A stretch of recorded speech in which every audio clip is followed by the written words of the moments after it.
everyone, Reaper here again with another video.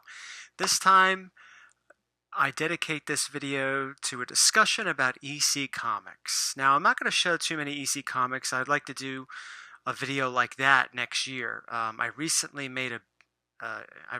purchased a big EC book, and in true Reaper tradition, it's not shown right away. I'll show it in a few months from now.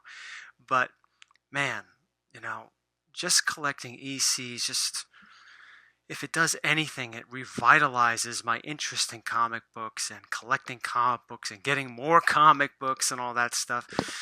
So I decided to do this little short dedication video. I don't know how short it's going to be. I have a couple things I want to talk about, and I have my list here, my notes rather. But what's the big deal about EC Comics? You've heard me talk about EC Comics. You may have heard other people talk about EC Comics. What's the big deal? They were horror comics. They were science fiction comics. They were crime comics. They were war comics. They were all that. So, what's the big deal with them? Why does Reaper like them so much? Why does this person like them so much? I think there's a couple of reasons.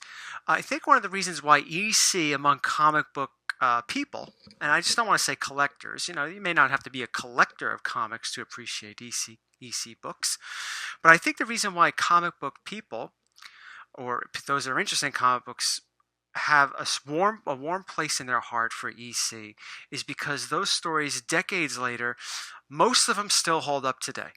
The artwork was wonderful, the stories were wonderful, and they're just a treat to have. And because of the fact that they were abruptly canceled in 1955 also adds to some of the infamy of those books. Sure, there were a lot of other horror titles out back then in the late 40s and in the 50s, but you may not hear about them as much. I mean, you may know some things about them, but it's always EC. I think that's why EC has endured for so long. The things I just mentioned a few moments ago, because of the fact that the art was great, the stories still hold up today, and because of the controversy that was behind it, some of the controversial covers and subject matter and their abrupt cancellation.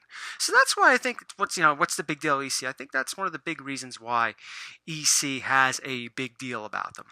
But for me, I'll try to go over this really shortly. I'll show a couple of books that you've seen before. The reason why EC is so important to me is because that's what really introduced me to comic books. Even though my first comic book was that Batman 1989 film adaptation, I got it the day I went to go see the movie in 1989.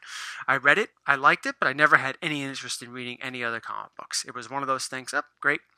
Moved on to playing video games and doing whatever the hell else I was doing at that time. But it wasn't until the Tales from the Crypt TV series that went on HBO that year. As a matter of fact, that month, I think, June 1989. They only had 6 episodes that year. It wasn't until the following year where they had a full season. I guess they did the first 6 to see if this series would work, and it did. It wasn't until that season where I realized that these were comics. And I was like, really? These are comics? And I knew we had a comic book store in Woodbridge Center in New Jersey, Central Jersey. So I went to go looking for these. Now, I didn't know about the originals from the 50s, but they did have Tales from the Crypt comics. They were reprints, and I later found out they were reprints of the books that came out in the 50s and all that stuff.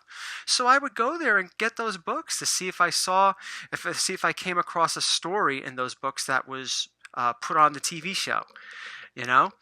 And wondering, is this story going to be on the TV show, or does this issue have something from the TV show? And doing that, I read all the other stories that weren't on the TV show and found out that these were really good stories. And they were designed for young adults. Even though kids read them, they were designed for young adults and adults, coming back from the war in the late 40s, more adult-oriented subscribers, even though, like I said, kids were interested in them too. That's another reason why they've been so endearing and have endured for so long. When I became a collector reading Uncanny X-Men in the early 90s, I loved those stories. What was going on in X-Men and Spider-Man with the Maximum Carnage and Spawn. I loved Spawn. I thought that was such a great series in the beginning. After a certain issue, I stopped following it, but those first few issues, man, they were great. So I really liked that sort of stuff. And you know, EC helped me appreciate that sort of dark storytelling. But I gotta be honest, when I started collecting X-Men, and I said, "Oh, I would like to read issue one," and I got the reprints of issue one, the Marvel Masterworks, and all that stuff, expecting to read really good stories. And I remember reading some of those, whether it was X-Men or Spider-Man or so forth. I'm reading these, and I'm like, these stories are not that good. I mean, they're very juvenile, and I know Stan Lee gets a lot of credit for being a genius, and to some degree he is, but a lot of that stuff was just crap.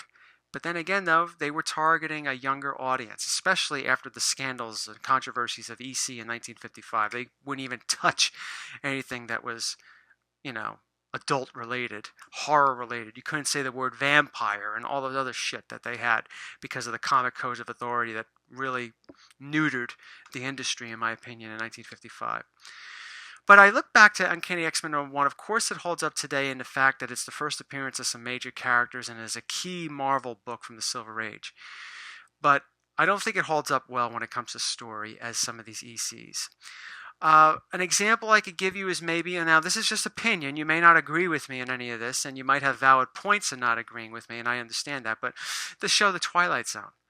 I think a lot of those episodes that came out late 50s, early 60s still holds up today. They still have marathons for Pete's sake about these. Obviously, people are interested in watching them. And I think that a lot of those stories hold up today. And some of them are kind of creepy because it seems like a lot of the stuff that they were talking about back then is happening today. If you're a Twilight Zone fan, you'll know what I'm talking about. I'm not going to get too deep into it. But it's all EC is also like those movies that came out many, many years ago, decades, like in the 70s and the 80s. You watch a certain movie that came out back then that still holds up today, like Star Wars. The Star Wars trilogy still holds up today. I mean, some of the dialogue's like crap, of course, but you see movies like some horror movies that used to do practical effects that still hold up today. And you see movies that came out 10 years ago with CGI that do not hold up today. That's the way I see EC when it comes to maybe if you want to relate it to movies and TV shows. A lot of that stuff that the Twilight Zone did, a lot of the stuff that movies were doing back in the 70s and 80s were practical effects, although a lot did not hold up, but some of them still hold up today when it comes to storytelling, artwork, design, effects, gore, if you're a horror movie fan, and so forth. But let's just show you a couple of them. Remember I showed you this in one of my last haul, Crime Patrol. This is the second appearance of the Cryptkeeper. I love this. A book that I wasn't planning on buying, I saw it and said I had to have it. Of course, my collecting with EC started with these, the hardcover Russ Cochran Tales from Crypt complete collections, and I eventually got the complete Vault of Horror and Haunt of Fear. But I had this since 1990. It's still in great shape, but it's got a decent amount of wear and tear on it. And of course, we all know my favorite cover of all time by my favorite artist of all time, Graham Engels, Haunt of Fear #12. So, for those of you that, if you understand what I said, if you're an EC fan, you could probably relate to some of the things I said. Or if you want to learn more about EC, there are documentaries out there you could check out, read stories on them on the internet and all that stuff. But if you are interested in collecting some ECs, you don't have to go after the real books that came out in the 50s, because some of them are expensive. I'll be the first to admit that a lot of the ECs that low grade that you find today, even some of the restored ones, I don't see too many restored, but even some of the restored ones are ridiculously overpriced, in my opinion. If you're like, yeah, I want to get into ECs and I'm going to a con and I see one that has a completely split spine for $120, is that a good deal? No, it's not a good deal at all. I don't think any book with a split spine, unless it's one of the big books, like an Amazing Fantasy or something like that, is good for a lot of money. Spend a lot of money on those. I don't think so.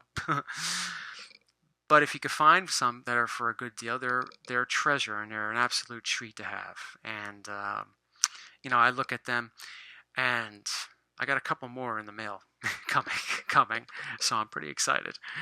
But They truly are a treat, and that's why they mean so much to me, and that's why I think they still have importance today, and why so many collectors revere these books.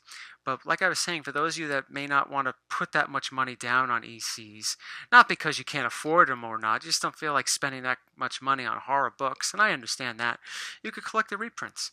The gemstone books, the ones that I originally got into, you could find those at comic shops in 25-cent bins, dollar bins. I would not spend more than $5 a piece on those. I would not. I don't care if it's a number one or whatever. I would not spend that.